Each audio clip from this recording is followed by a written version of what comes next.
Atos capítulo 1, versículo 8, e depois capítulo 13, do versículo 2 ao 12. Mas receberão poder quando o Espírito Santo descer sobre vocês, e serão minhas testemunhas em Jerusalém, em toda a Judéia e Samaria e até os confins da terra. E enquanto adoravam o Senhor e jejuavam, disse o Espírito Santo: separem-me Barnabé e Saulo para a obra a que os tenho chamado. Assim, depois de jejuar e orar, impuseram-lhes as mãos e os enviaram. Enviados pelo Espírito Santo, desceram a Seleucia e dali navegaram para Chipre. Chegando em Salamina, proclamaram a palavra de Deus nas sinagogas judaicas. João estava com eles como auxiliar. E viajaram por toda a ilha até que chegaram a Pafos. E ali encontraram um judeu chamado Bar-Jesus, que praticava magia e era falso profeta. E ele era assessor do procônsul Sérgio Paulo. O procônsul, sendo um homem culto, mandou chamar Barnabé e Saulo, porque queria ouvir a palavra de Deus. Mas Elimas, o mágico, e esse é o significado do seu nome, opôs-se a eles e tentava desviar da fé o procônsul. Então Saulo, também chamado Paulo, cheio do Espírito Santo, olhou firmemente para Elimas e disse: filho do diabo e inimigo de tudo o que é justo, você está cheio de toda espécie de engano e maldade. Quando é que vai parar de perverter os retos caminhos do Senhor? Saiba agora que a mão do Senhor está contra você, e você ficará cego e incapaz de ver a luz do sol durante algum tempo. Imediatamente vieram sobre ele névoa e escuridão, e ele, tateando, procurava quem o guiasse pela mão. O procônsul, vendo o que havia acontecido, creu profundamente, impressionado com o ensino do Senhor. E de Pafos, Paulo e seus companheiros navegaram para Perge, na Panfilha, e João os deixou ali e voltou para Jerusalém. Irmãos, uma das características do livro de Atos é o fato de que neste livro o nome mais lido se chama Espírito Santo. Nós vemos o nascimento da igreja do Senhor Jesus, nós vemos o cumprimento do derramamento do Espírito Santo no dia de Pentecostes, nós vemos tantos milagres acontecendo em nome de Jesus através da vida da igreja cristã. Nós olhamos para o livro de Atos e nós vemos assim como que a igreja crescia, qual é a natureza verdadeira da igreja. O livro de Atos nos faz refletir, por exemplo, sobre o quanto às vezes nós nos desviamos do foco estabelecido por Cristo para nós. Então, nós estamos diante de uma situação que aconteceu na vida dos cristãos e que nos faz refletir sobre o propósito missionário na vida do crente. E se é para a vida do crente, é para a vida da igreja também. Isso nos leva também a pensar sobre servir a Deus. Ser missionário é ser um servo. E em que contexto se dá esse serviço que nós devemos dedicar ao Senhor? O contexto da nossa casa, o contexto do nosso ambiente de trabalho, o contexto da nossa cidade, o contexto do nosso país, mas começa no contexto do nosso coração. Nenhum missionário consegue desenvolver o serviço de missão se em seu coração Deus não tocar, trazendo discernimento sobre essa importância, a importância de estarmos no centro da vontade de Deus. Muitas vezes nós nos desviamos, nós perdemos o foco, e quando nós nos atinamos para isso, nós percebemos assim o quanto de tempo que nós perdemos. E à medida que a nossa vida vai passando, o sentimento de valor ao tempo vai aumentando, porque você sabe que os dias serão encurtados, que o tempo está acabando. Então, a cada minuto que passa, o valor é muito maior. Nós olhamos para algo que estava acontecendo aqui nesse texto, numa igreja chamada Igreja de Antioquia. A igreja de Jerusalém era uma igreja muito famosa, foi onde tudo começou. Mas o projeto missionário dado por Deus, ele é despertado, ele é compreendido na vida dos cristãos lá em Antioquia. Tudo começou a se organizar ali. Foi a igreja missionária do Novo Testamento. Uma das coisas que eu gostaria de refletir com os irmãos é a importância do cristão ter uma vida ativa na obra de Deus. Você pode ter duas opções quando você se converte: guardar a sua salvação e esperar o dia da sua morte, o dia do momento em que você vai para o céu, o dia que você vai conhecer Deus frente a frente. Ou você desenvolver a salvação, o dom da salvação que Deus te deu, e começar a viver um pouco do céu aqui na terra, e começar a sentir Deus bem perto de você, começar a se envolver com as coisas de Deus aqui. E quando nós lemos no livro de Atos, no capítulo 1, o versículo 8, nós encontramos a atividade mais importante que a igreja de Deus pode fazer e desenvolver aqui na terra: ser testemunha do Senhor. Por que essa é a atividade mais importante? Porque foi para essa atividade que Jesus falou diretamente aos discípulos e aos apóstolos que eles receberiam o poder do Espírito Santo. Irmãos, a gente quer o poder de Deus para muitas coisas. Agora, nós precisamos do poder de Deus para muito mais do que isso. E quando o crente desenvolve uma vida de serviço, quando ele se envolve com o Deus da obra e com a obra de Deus, ele começa a perceber que os seus medos se vão naturalmente. Ele começa a perceber que aquele vazio que estava em seu coração começa a ser preenchido, porque um significado maior começa a habitar seu coração, a razão da sua existência. Deus falou que nós fomos criados, a Bíblia diz que fomos criados para a glória de Deus.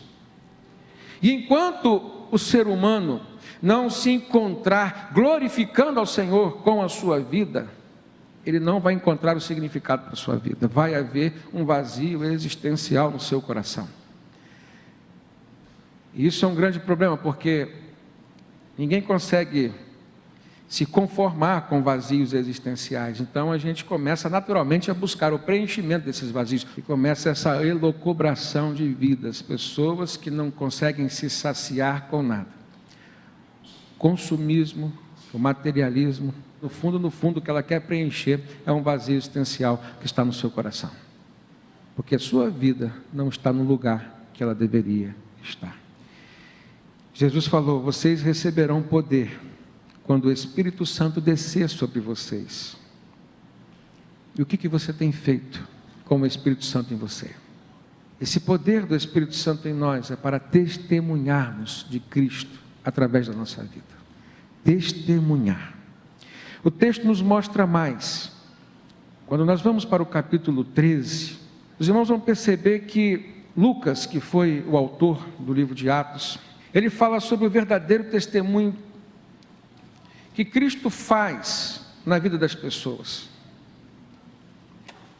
E ele mostra aqui pelo menos 4 componentes. Versículo 2 e 3 diz assim: enquanto adoravam ao Senhor e jejuavam, disse o Espírito Santo: separem-me Barnabé e Saulo para a obra a que os tenho chamado.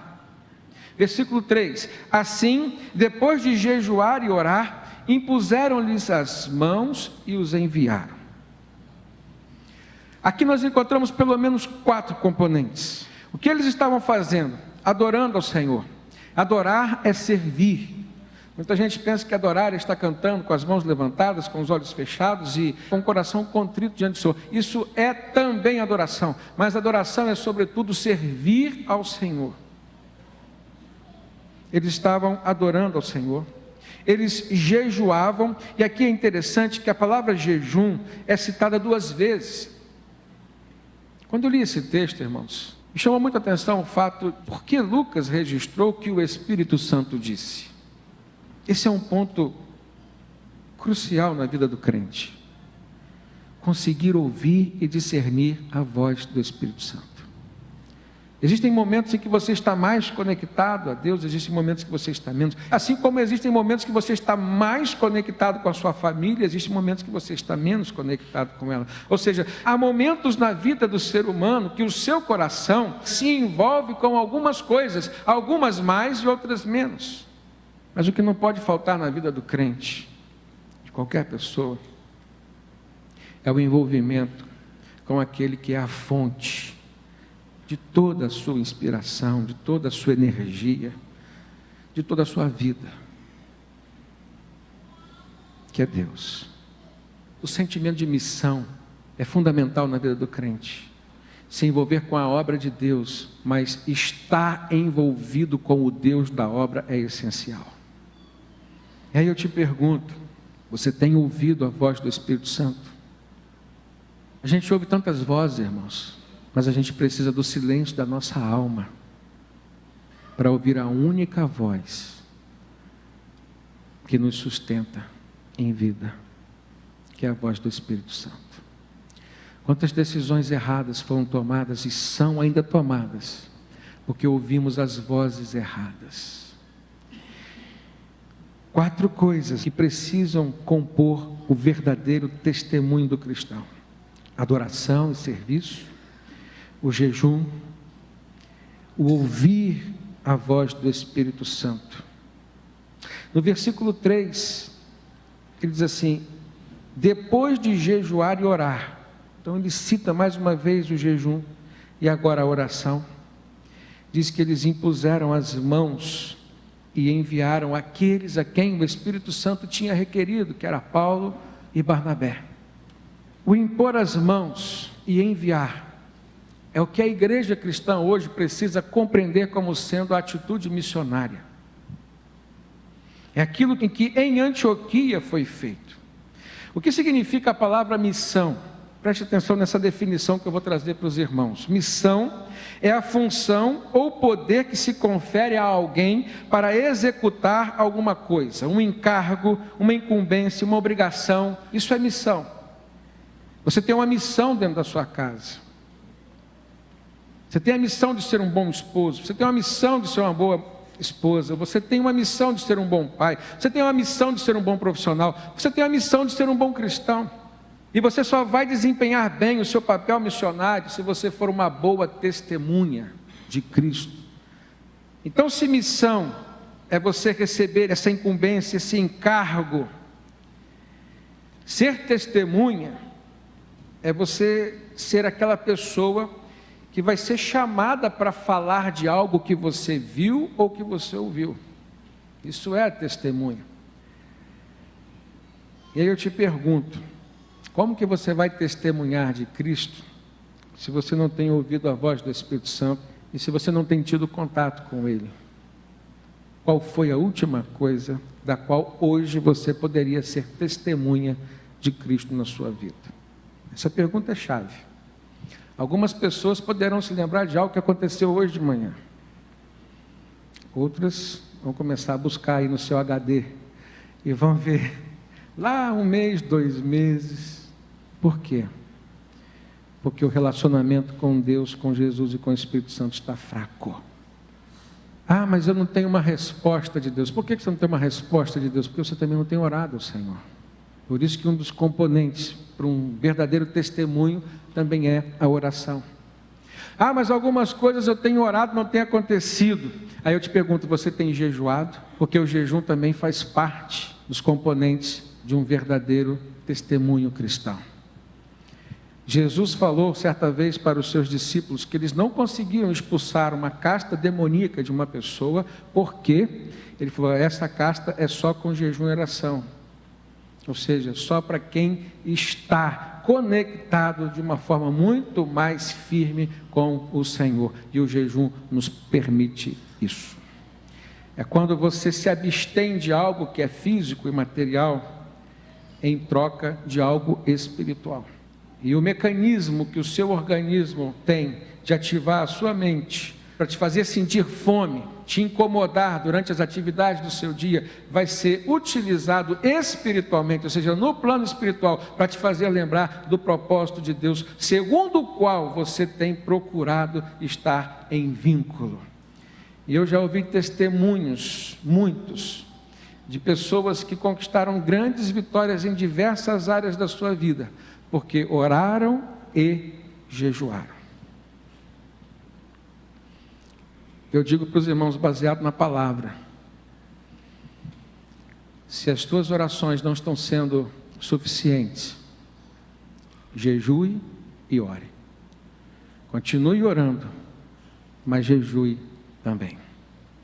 Aqui fica muito claro que quando a gente quer servir ao Senhor, A gente precisa orar, a gente precisa jejuar, a gente precisa adorar, mas a gente precisa, sobretudo, buscar ouvir a voz do Espírito Santo.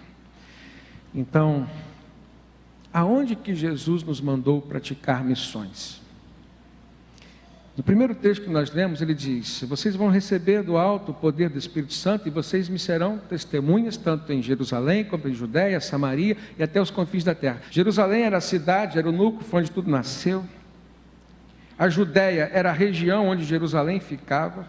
Samaria já era a região da capital de Israel do norte, então era povo de Israel, mas não era o Israel do sul, não era Judá. E os confins da terra, ou seja, não há limite. Poderíamos dizer, Jerusalém é a nossa casa, a nossa família. Eu preciso ser testemunha de Cristo para minha esposa e para os meus filhos. Eu preciso ser testemunha de Cristo. O poder do Espírito Santo está em mim, disponível a mim, para testemunhar dentro da minha casa. Jerusalém. Mas existe uma outra família maior, os tios, os primos, sobrinhos. Jerusalém, Judeia, eram judeus. Não estavam em Jerusalém, mas estavam ao redor de Jerusalém. Compunham o povo judeu. Você precisa testemunhar de Cristo para a sua família, que está fora do seu núcleo familiar, ali dentro do seu lar. É importante isso. E assim a gente percebe que é uma atitude crescente. Você vai dando conta da obra missionária nos pequenos detalhes, nos menores desafios, e Deus vai te fazendo expandir. Agora, irmãos, preste atenção num detalhe, porque Deus é recompensador, a Bíblia fala isso várias vezes. À medida que você vai se deixando ser usado, logrando vitória, logrando êxito, a sua família se converteu, glória a Deus. Você tem um lar hoje convertido, perspectiva de vida muda. Agora você tem outro desafio, seus irmãos, seus tios, seus primos, seus amigos do trabalho, sua vizinhança. Mas Deus está suprindo a sua casa, te dando condições de avançar. É a sua vida sendo usada para glorificar ao Senhor. O Deus que te chamou é o Deus que te sustenta, é o Deus que te dá suporte. É difícil você deixar sua família em casa desarrumada, desajustada, para ajudar uma outra família que está passando por problema. Agora, quando dentro da sua casa está tudo ajustadinho, você se sente muito mais fortalecido e mais disponível para abençoar os outros. Ninguém tem facilidade de dar aquilo que não tem sobrando. E assim é a nossa vida. Deus vai nos dando para que a gente possa dar para os outros. Ele nos supre para que a gente seja suprimento para os outros. Quando no Salmo 1, o salmista diz, e será como uma árvore plantada junto a ribeiros de águas, a qual dá o seu fruto na estação própria, cujas folhas não caem, e tudo o que fizer prosperará. Essa é uma metáfora perfeita, a árvore dá sombra, a árvore dá fruto. E ela não dá para si mesma, a árvore não desfruta da sua própria sombra, a árvore não desfruta do seu próprio fruto, outras pessoas vêm desfrutar da sua sombra, vêm desfrutar do seu fruto, mas a árvore é abençoada, ela está plantada junto a um ribeiro de água, ela prospera, e essa é a promessa de Deus, e tudo quanto fizer, prosperará, se em teu coração houver o objetivo de abençoar. Comece a enxergar o outro como um propósito de Deus na sua vida, e você vai ver como que Deus vai te ajudar, vai te abençoar, vai te fazer prosperar. Agora, seja uma pessoa egoísta, comece a reter o que Deus te dá. Você pode até conquistar alguma coisa por esforço próprio ou até algum benefício do diabo na sua vida para te manter assim, egoísta como você é. Mas não vai ser de Deus. E se não vier de Deus, irmãos, pode até ser muito, mas nunca será suficiente. O que vem de Deus para nós não vem assim. Vem para nos suprir, para nos abençoar, para que a gente possa testificar, ser testemunha do que Ele fez, do que Ele faz em nós. E é por isso que quando eu vejo a quarta atitude, ou o quarto componente citado aqui por Lucas, quando ele diz, depois de jejuar e orar, impuseram as mãos sobre Saulo e Barnabé e os enviaram. Uma atitude da igreja, uma atitude missionária. Deus quer nos trazer a consciência missionária. O que isso significa? Há lugares no Brasil, há lugares no mundo em que o Evangelho do Senhor Jesus precisa chegar. Quem vai enviar? A igreja. A igreja é quem faz missões. E missões nós fazemos com os joelhos de quem ora, com os pés dos que vão e com as contribuições, o sustento daqueles que ficam para dar o suporte àqueles que estão indo lá. Esse é o papel da igreja missionária. E eu preciso que nós nos conscientizemos disso, para que como pastor fique tranquilo, de que o rebanho do Senhor Jesus está instruído a respeito da principal missão da igreja, testemunhar do amor de Jesus. A nossa visão não pode ser uma visão para nós mesmos. A gente está aqui, irmãos, e a gente precisa suprir as necessidades dos irmãos, aquilo que o apóstolo Paulo chamou de os domésticos da fé. Pessoas que passam por necessidades aqui, precisam ter suas necessidades supridas aqui. Mas o que Deus nos dá aqui, sempre será suficiente para extrapolar os limites das paredes desse templo aqui. Nós precisamos ter os nossos olhos aqui, mas lá fora também. Há muitas pessoas carentes, necessitadas. E quando eu falo de carentes, necessitados, não estou citando somente a questão social, a questão material. Estou falando principalmente sobre o que a Bíblia fala. Pessoas que estão morrendo indo para o inferno, porque não conhecem a Cristo. Quando aquela mulher derramou o perfume sobre os pés de Jesus, e foi criticada porque era um perfume caro e poderia ser vendido e alimentar muitos pobres, Jesus falou assim: olha, os pobres vocês sempre terão entre vocês. Mas esse gesto de adoração dessa mulher precisa ser recebido nos céus, porque o foco é o espiritual, sem perder a visão social e material.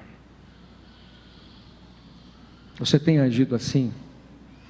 Deus tem tocado no seu coração para olhar com sensibilidade as pessoas que estão ao seu lado. Deus quer que você se envolva emocionalmente. Se tiver de abençoar financeiramente, abençoe, porque Deus te deu para abençoar. Mas se tiver de orar, se tiver de aconselhar, se tiver de investir um tempo ouvindo essa pessoa, faça isso em nome de Jesus, e assim a sua vida estará sendo para a glória do Senhor. Isso é missão. Seja em Jerusalém, seja na Judéia, seja em Samaria, ou seja nos confins da terra. O chamado missionário vem de Cristo, irmãos. Eu vou citar aqui o exemplo, quando Jesus chamou Pedro e André, os dois irmãos, Mateus 4,18. Mateus 4,18 diz que Jesus estava andando à beira-mar, no bar da Galileia, viu dois irmãos, Simão, chamado Pedro, e o seu irmão André. Eles estavam lançando as redes ao mar, eram pescadores, diz o texto. Jesus então olha para eles e diz: sigam-me, que eu os farei pescadores de homens. E o texto diz que naquele mesmo instante, eles deixaram as suas redes e seguiram a Jesus. O nosso chamado vem de Cristo. Muitas vezes nós ficamos presos ao chamado e esquecemos de Cristo. Uma coisa é o pastor te chamar para uma missão, outra coisa é o seu patrão lá no trabalho te chamar para uma determinada tarefa, uma outra coisa é a tua esposa ou o teu marido te chamar para algum propósito, até mesmo familiar, louvável. Outra coisa é Cristo te chamar. Não é o chamado o mais importante é quem nos chama. Quem é Cristo para você? Interessante, porque o texto é resumido. Tem coisas que as palavras não conseguem expressar. Eles não estavam diante de uma pessoa que os chamava. Eles estavam diante do Filho de Deus. O Espírito Santo, ele toca no nosso coração, irmãos, e sem palavras nenhuma, ele consegue mudar a nossa vida. Ele consegue nos comunicar coisas inefáveis. Se alguém te perguntar hoje, por que você é um cristão? Por que você se converteu? Por que você foi batizado? Por que você serve a Cristo? Pense em responder essa pergunta. Talvez seja uma pergunta mais complicada do que você imagina. Certamente você não conseguiria todas as palavras para respondê-la, porque grande parte da razão da sua fé está na própria fé, e fé não se explica. Quantos lamentos, porque pessoas a gente tem visto sofrendo, sedentas, próximas à fonte, mas não conseguem beber na fonte, porque não lançam mão da sua fé, mesmo que pequena que seja, poderiam estar bebendo na fonte que é Cristo. É nessa hora que nós, como igreja, precisamos nos sensibilizar, para vivermos de uma forma muito mais eficaz, esse testemunho do Evangelho de Cristo, sensibilizado pelas vidas que se perdem, porque pelos filhos, pelos irmãos, talvez a gente fizesse coisas que não faríamos pelos outros, mas o que Deus quer é que a gente ame incondicionalmente os outros.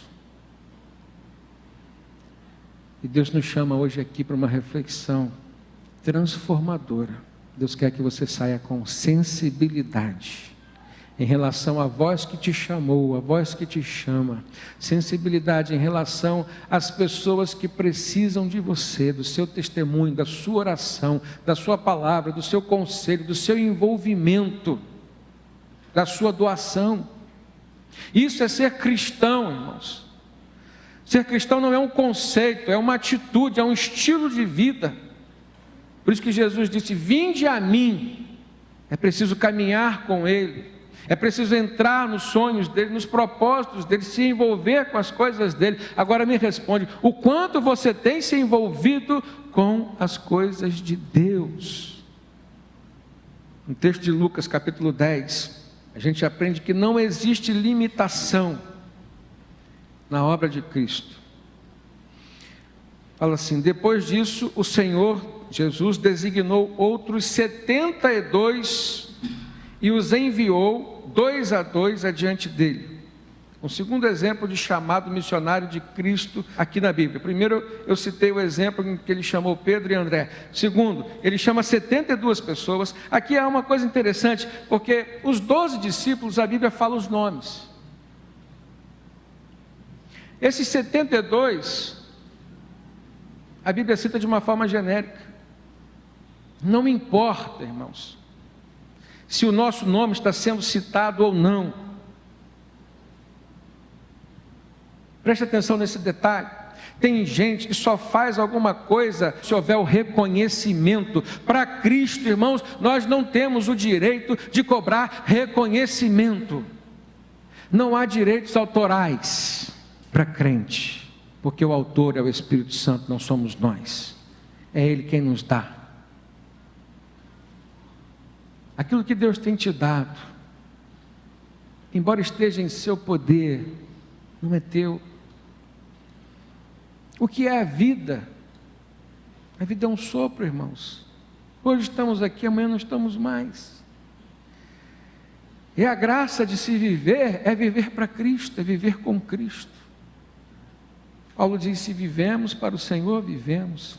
E se morremos para o Senhor, morremos. Pois quer vivamos, quer morramos, somos do Senhor. Você pode vencer seus dias aqui, passando por problemas, dificuldades. Jesus não prometeu um mar de rosas para ninguém. Mas se ao longo da sua vida aqui você sentiu a presença de Jesus ao seu lado, certamente que foi e será sempre suficiente para você se alegrar e ter do que agradecer. Jesus disse para os discípulos: a colheita é grande, ou a seara é grande, mas os trabalhadores são poucos. Rogai, pois, ao Senhor da seara, para que envie mais trabalhadores para a sua colheita. Fechando o versículo, como diz a Bíblia, em Lucas 10, 1 e 2.